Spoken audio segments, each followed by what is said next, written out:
নমস্কার বন্ধুরা, কেমন আছো সবাই? Welcome to Suraj blogs. আশা করি তোমরা সবাই ভালো আছো। ভিডিওটা অনেকটা দেরি হয়ে গেল দিতে, তবে কলকাতায় আরেকটা রেস্টুরেন্টে চলে এসেছিলাম, হাতারি। এই রেস্টুরেন্টটা রয়েছে Gariahat Rashbehari avenue near triangular পার্কের কাছে।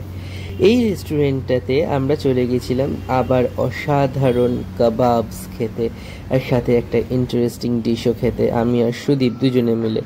অ্যাম্বিয়েন্স তো দেখতেই পাচ্ছেন, ভীষণ সুন্দর অ্যাম্বিয়েন্স ভেতরকার, এবং স্টাফেদের বিহেভিয়ার ইজ টু গুড। আর অসাধারণ পেন্টিংসও রয়েছে, আর তার সাথে বসার জায়গাগুলো ভীষণ কমফোর্টেবল। আমরা এখানে গিয়ে বেশ কিছুক্ষণ ধরে শুধুমাত্র এদের মেনু কার্ডই দেখে চলেছিলাম। মেনু কার্ডটাতে এত রকমের আইটেম আছে যে কি বলবো। তা মেনু কার্ডের মধ্যে একটা দিকে যেরকম চাইনিজ আইটেমস পেয়ে যাবেন, আরেকটা দিকে পেয়ে যাবেন মোগোলিয়ান, নর্থ ইন্ডিয়ান, ইন্ডিয়ান বিভিন্ন রকমের ডিশ। বেশ অনেকগুলোই কাজ হাতে নিয়ে বেরিয়েছিলাম, তাই আমরা দেরি না করে ঝটপট নিজেরা ফ্রেশ হয়ে নিয়ে খাবার অর্ডার করতে বসে পড়েছিলাম। তো এখানে দেখতেই পাচ্ছেন এদের ওয়াশরুমটাও বেশ কিন্তু বড় সড়ো। কয়েকটা ছবি ক্লিক করে সোজা চলে গেলাম আমাদের ডাইনিং টেবিলে। তো টেবিলে বসেই আমি সবার আগে খুললাম মেনু কার্ডটি। দেখছেন কি অপূর্ব মেনু কার্ডটিও, মানে একটা দেখার মতো বিষয়, এত সুন্দর এর মধ্যে ডিটেইলিং করা রয়েছে। সো এখানে বিভিন্ন রকমের ডিশ পাওয়া যায়।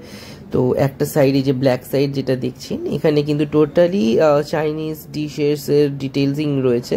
আর একটা সাইড যেটা হোয়াইট সাইড দেখছেন, সেখানে ইন্ডিয়ান নানান রকমের কুইজিন এবং ফুডস সেখানে বলা হয়েছে, এবং বিভিন্ন রকমের মেনুতে দেখতেই পাচ্ছেন, সে বিরিয়ানির বলুন বা রুটি পরাঠাস বলুন বা চিকেন মাটন ফিশ ইত্যাদির আইটেম বলুন, বা সেখানে এগের আইটেম হোক বা সি ফুড আইটেম হোক, সব কিছুই ইন ডিটেল রয়েছে।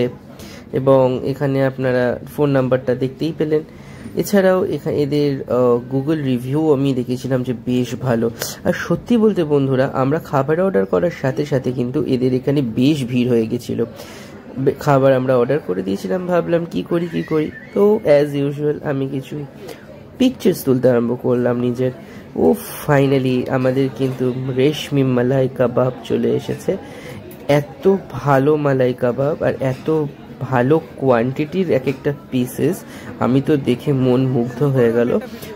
সব জায়গায় দেখা যায় যে একটা গ্রিন চাটনি থাকে, বাট এখানে কিন্তু আমি দেখলাম স্যালাডটাকে একটা রায়তার মতন করে পরিবেশন করেছে এই কাবাবসের সাথে, যেটা কিন্তু অদ্ভুতভাবে টেস্টটা বাড়িয়ে দিচ্ছে। শুধু মুখে পুরে দিল কাবাবস কেটেই, সঙ্গে সঙ্গে ওর তো এক্সপ্রেশন দেখেই বোঝা যাচ্ছে কি দারুণ। এবার আমিও আর লোভ সামলাতে পারলাম না, ঝটপট গরমা গরম কাবাব মুখে পুরে দিলাম।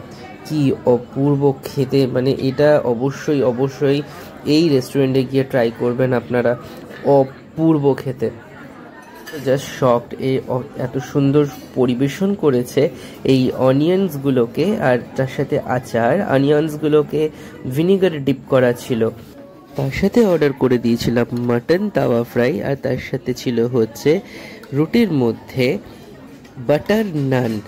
তো অপূর্ব খেতে লেগেছিল দুটো আইটেমই। আমরা তো ঝটপট মুখে দিয়ে তাড়াতাড়ি করে কতক্ষণে খাবো সেটা নিয়ে ওয়েট করছিলাম। এত ভালো লাগলো দুটো ডিশ, এত টেস্টি এরা বানিয়েছিল যে কি বলবো। প্রাইসগুলো যথেষ্ট রিজনেবল, কিন্তু তারই সাথে কোয়ান্টিটিও কিন্তু যথেষ্ট ভালো দিয়েছে। তবে হ্যাঁ, আমি অবশ্যই বলবো যে মাটন তাওয়া ফ্রাইতে বোনলেস মাটনের সাথে যেরকম দিয়েছে, ঠিক সেরকমই যদি পিসগুলো আর একটু বড় হতো ভালো লাগতো। হ্যাঁ, এটা আপনারা বলবেন যে এই বললে যে জিনিসটা ভালো, তারপর আবার আপনারা এটা বলছেন, কিন্তু অবশ্যই একটা কথা বলতেই হবে যে যে পরিমাণে এই মাটন তাওয়া ফ্রাইটার দাম নেওয়া হয়েছে, তো সেক্ষেত্রে আমার মনে হয়েছে যে মাটনের যে পিসগুলো, সেই পিসগুলো অবশ্যই আর একটু সাইজে বড় করা উচিত ছিল। কিন্তু এখানে আমি বলবো টেস্টের কথাটা, টেস্ট কিন্তু অপূর্ব ছিল, যা কিন্তু বলা বাহুল্য। এটা জানতে গেলে অবশ্যই গিয়ে ট্রাই করতে হবে, আর আমার এক্সপ্রেশন তো বলছেই টেস্ট কীরকম হতে পারে।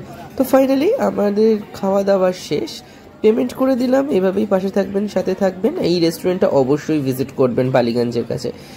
আজকের মতন এইটুকুই, টাটা।